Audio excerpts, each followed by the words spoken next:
Hi friends, வணக்கம். இன்றைக்கி நம்ம சுவையான கத்திரிக்காய், முருங்கைக்காய், மாங்காய், உருளைக்கிழங்கு சாம்பார் எப்படி வைக்கிறதுன்னு பார்க்க போகிறோம். அதுக்கு நமக்கு தேவையான ஒரு 1/2 கிலோ கத்திரிக்காய், 3 முருங்கைக்காய், ஒரு மாங்காய், 2 உருளைக்கிழங்கு, வெங்காயம், தக்காளி இதெல்லாம் எடுத்து நல்லா வாஷ் பண்ணி வச்சுருக்கேன். வாஷ் பண்ணி வச்சுட்டு முதல்ல நம்ம முருங்கைக்காயை அரைஞ்சிக்கலாம். இன்னும் ஃபஸ்ட்டு எடுத்துகிட்டு நம்ம கத்திரிக்காயை அரையக்கூடாது, ஏன்னா அது கருப்பாயிடும், அது கசக்கிற மாதிரி ஆகி போயிடுவாங்க. ஸோ அதனால் நமக்கு ஃபஸ்ட்டாக முருங்கைக்காயை இது மாதிரி ஒரே லெவலாக வச்சு கட் பண்ணிடுங்க. முருங்கைக்காயில் அடியும் நுனியும் கட் பண்ணி கீழே போட்டுருங்க. இந்த மாதிரி ஒவ்வொரு முருங்கைக்காயும் எடுத்து கத்தியில் அரைஞ்சிங்கன்னா சேஃப்டியாக பார்த்து அரிங்க. அடியில் கட்டை இது மாதிரி வச்சு கட் பண்ணிடுங்க.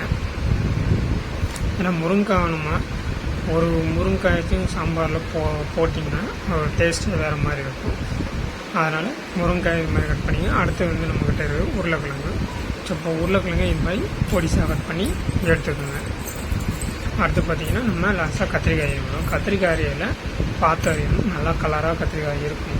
நம்ம அதை எடுத்து அரியும் போது தான் தெரியும். அரிஞ்சிட்டு அப்படி ரெண்டாக அப்படி குழந்து பார்த்திங்கன்னா உள்ளே எதுவும் பூச்சி இருக்குது, சொத்தை இருக்குது, எல்லாமே தெரிஞ்சு போயிடும்.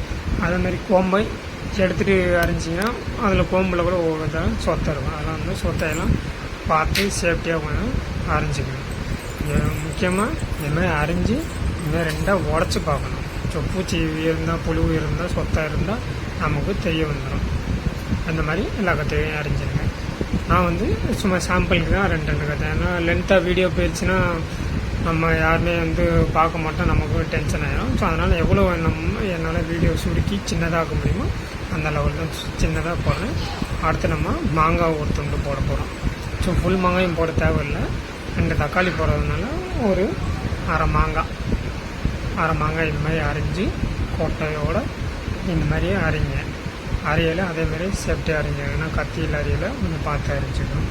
இப்போ ஒரு மாங்காயை மட்டும் நம்ம குழம்புல போடுவோம். நம்ம குழம்புக்கு புளி ஊற்றணும் தேவையில்லை. ஏன்னா தக்காளி 2 மாங்காய் போடுறோம். மாங்காய் எப்பயுமே நம்ம லாஸ்ட்டாக தான் போட போகிறோம். இந்த மாதிரி நீங்கள் கொட்டையோடு சேர்த்து அரையணும். இல்லாட்டி நீங்கள் மாங்காய் குழம்புல போட்டுட்டு பார்த்தீங்கன்னா மாங்காய் தோல் தான் இருக்கும், எல்லாமே கரைஞ்சி போய். இந்த மாதிரி 2 பொழந்து எடுத்துகிட்டு அதில் இந்த கொட்டை இருக்கும், மாங்கொட்டை, அதையும் வெளியே எடுத்துடுங்க. வெளியே எடுத்துகிட்டு இந்த மாதிரி பீஸாக போடுங்க. மாங்காய் உங்களுக்கு குலையாது, அப்படியே இருக்கும். ரொம்பவும் சின்னதாகவும் போடணும்னா இந்த மாதிரி ஒரு சைஸாக போடுங்க. அது நல்லாயிருக்கும். மாங்காய் நமக்கு மாங்காய், முருங்கைக்காய் சாம்பார் போட்டு வைக்கல, கத்திரிக்காய் போட்டு வைக்கல, அவ்வளோ டேஸ்டியாக இருக்கும். அடுத்து நம்ம இப்போ வெங்காயத்தை அரைக்கணும். வெங்காயத்தை இந்த மாதிரி நைஸாக கட் பண்ணி எடுத்துக்கோங்க. நம்ம ஏற்கனவே பார்த்திங்கன்னா முருங்கைக்காய், உருளைக்கிழங்கு, கத்திரிக்காய், மாங்காய் அரைச்சிட்டோம். இப்போ வெங்காயம் அரைக்கிறோம். ஸோ வெங்காயத்தை இது மாதிரி நைஸாக சாம்பாருக்கு தகுந்த மாதிரி கட் பண்ணிடுங்க. ரொம்பவும் பெருசாக போடணும்னா சாம்பாருக்கு தெரியும்னு பார்க்குறவங்க எல்லாத்துக்கும் இந்த மாதிரி சாம்பாருக்கு தகுந்த மாதிரி கட் பண்ணிடுங்க. இப்போ அடுத்தது பார்த்திங்கன்னா நம்ம தக்காளியாக கட் பண்ணிடணும். 2 தக்காளி போட்டால் போதும், புளி ஊற்ற தேவையில்லை. ஸோ இந்த மாதிரி நம்ம நைஸாக கட் பண்ணி எல்லாம் எடுத்துக்கணும். அப்போ தான் குழம்பு நம்ம வெங்காயம், தக்காளி இதெல்லாம் நம்ம குழம்போட நல்லா மிக்ஸ் ஆகி வரும். ரொம்ப பெரிய பெரிய துண்டாக போட்டோம்னா அது அப்படியே இருக்கும், சரியாக மிக்சிங் ஆகாது வெந்தாலுமே. ஸோ அதனால் நைஸாக கட் பண்ணி எடுத்துக்கோங்க. எல்லாமே நீங்கள் அரிஞ்சு எடுக்கிறதுக்கு முன்னாடி எல்லா வெஜிடபிள்ஸையும் தண்ணியில் போட்டு கொஞ்சம் நேரம் நல்லா கழுவி எடுத்துக்கோங்க. ஏன்னா அந்த இது மார்க்கெட்டு எங்கெங்கேயோ போய்ட்டு வரும். ஸோ அதில் ரொம்ப அழுக்காக இருக்கும். நான் கத்திரிக்காயை இது மாதிரி மெயினாக அரிஞ்சு தண்ணியில் போட்டு வச்சுக்கணும். ஏன்னா அது காரி போயிடும். பார்த்திங்கன்னா எல்லாத்தையும் நம்ம தேவையான கத்திரிக்காய், முருங்கைக்காய் சாம்பாருக்கு தேவையான வெஜிடபிள்ஸ் எல்லாமே நம்ம கட் பண்ணி வச்சுட்டோம். பார்த்திங்கன்னா உங்களுக்கே தெரியும், முருங்கைக்காய், உருளைக்கிழங்கு, தக்காளி, வெங்காயம், மாங்காய், பச்சை மிளகாய், இது தனியாக நம்ம கத்திரிக்காய் வச்சுருக்கோம். கத்திரிக்காயை எப்பயுமே கட் பண்ணி 2 போடணும். தண்ணியில் போட்டு வைங்க. மெயினாக தண்ணியில் போடல அப்படின்னா கரெக்டாக வச்சு அடுத்து நம்ம ஸ்டார்ட் பண்ணுவாங்க. அடுப்பில் நம்ம ஒரு பாத்திரத்தை வச்சு அதில் நல்லெண்ணெயை ஊற்றி, இப்போ நான் வெந்தயம், மிளகு இதை போட்டிருக்கேன். ஏன்னா சாம்பாரில் இது போடலை, இன்னும் கொஞ்சம் வாசம் வரும். இப்போ கருவேப்பிலையும் போட்டுச்சு. அடுத்து நம்ம சின்னதாக கட் பண்ணி வச்சேன் சாம்பாருக்கு கட் பண்ணி வச்சேன் வெங்காயத்தை நம்ம போட்டுக்கணும். போட்டு நல்லா அதை வதக்கிடணும். கிளறி விடுங்க, இல்லை அடி பிடிச்சிடும். நல்லா கிளறிக்கோங்க. இப்போ அது வதங்கும் போது வெங்காயத்தை போட்டதையும் தக்காளி பச்சை மிளகாயும் போட்டுட்டு உப்பையும் போட்டுட்டிங்கன்னா நல்லா நமக்கு சீக்கிரமாக கொஞ்சம் வதங்கிடும். ஸோ அடுத்தது நம்ம கட் பண்ணி வச்சுருந்த காயெல்லாம் போட்டு அதே மாதிரி வதக்குறோம்.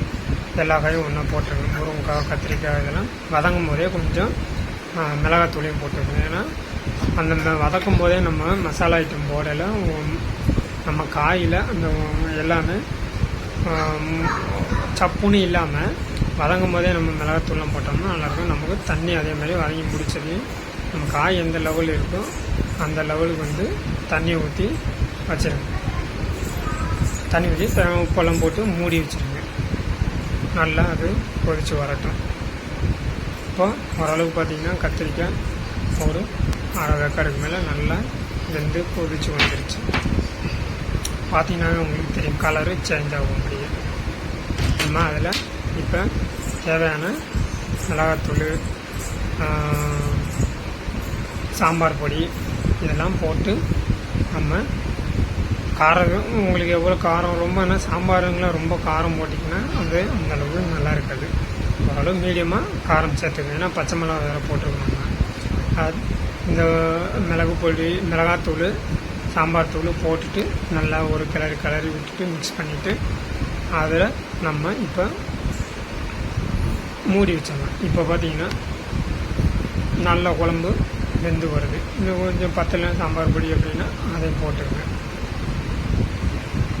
போட்டுட்டு நம்ம அடுத்தது இந்த பருப்பு நம்ம வேக வச்சு இப்போ வச்சுருக்கோம். அந்த பருப்பில் பார்த்திங்கன்னா பருப்பு, பூண்டு, பெருங்காயத்தூள் இதெல்லாம் போட்டு ஒரு 4 விசில் விட்டு ரெடி பண்ணி வச்சுருக்கோம். இப்போ அதை நம்ம சாம்பாரோட ஒன்றா ஊற்றுறோம். ஒன்றா ஊற்றிட்டு இப்போ பார்த்து நல்லா கொதிக்க வச்சு குழம்பு ரெடியாகி வந்துருச்சு. இப்போ அதில் லாஸ்ட்டாக ஒரு மாங்காயை நம்ம கட் பண்ணி வச்சுருக்க மாங்காயை லாஸ்ட்டாக போடுறோம். நம்ம எப்பயும் போல் நல்லெண்ணெயை செக்கில் ஆட்டு நல்லெண்ணெய் கொஞ்சம் போட்டோம். குழம்பு ரெடியாச்சு. அடுத்து நம்ம மல்லித்தூளை போட்டோம். மல்லி இலையை போட்டு ரெடியாச்சு.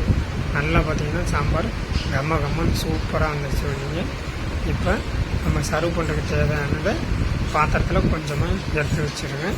எடுத்து வச்சுட்டு நம்ம சாப்பிட போகிறோம்.